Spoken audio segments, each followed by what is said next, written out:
కల్తీ మద్యం తయారు చేస్తున్న ముఠాను నల్లగొండ టాస్క్ ఫోర్స్ పోలీసులు పట్టుకున్నారు. స్పిరిట్తో మద్యాన్ని కల్తీ చేసి వైన్స్, బార్లకు సరఫరా చేస్తున్నట్లు గుర్తించారు. 600 లీటర్ల కల్తీ మద్యం, 180 లీటర్ల స్పిరిట్ స్వాధీనం చేసుకున్నారు. ఈజీ మనీ కోసం యువత అడ్డదారులు తొక్కుతున్నారు. ఇందుకు స్థానిక సంస్థలను వినియోగించుకోవాలని ఓ ముఠా ప్లాన్ చేసింది. నల్లగొండ జిల్లా చెండూరు మండల కేంద్రానికి చెందిన జానీ పాషా ఉపాధి కోసం హైదరాబాద్ వెళ్లాడు.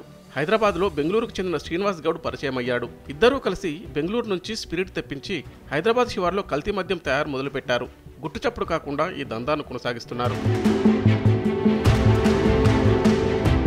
నిందితులు కల్తీ మద్యం తయారీకి బ్రాండెడ్ కంపెనీలను ఎంచుకుంటున్నారు.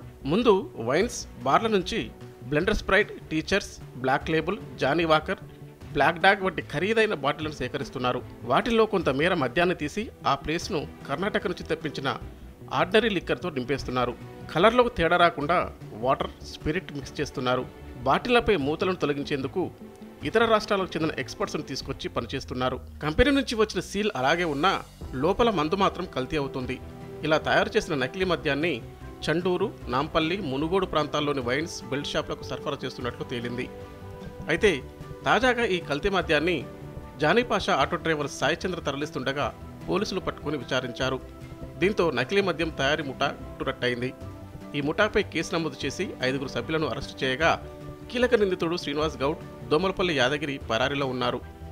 ఈ ముఠా నుంచి 600 లీటర్ల స్పిరిట్, 660 లీటర్ల నకిలీ మద్యాన్ని స్వాధీనం చేసుకున్నామని జిల్లా ఎస్పీ శరత్ చంద్ర పవార్ తెలిపారు.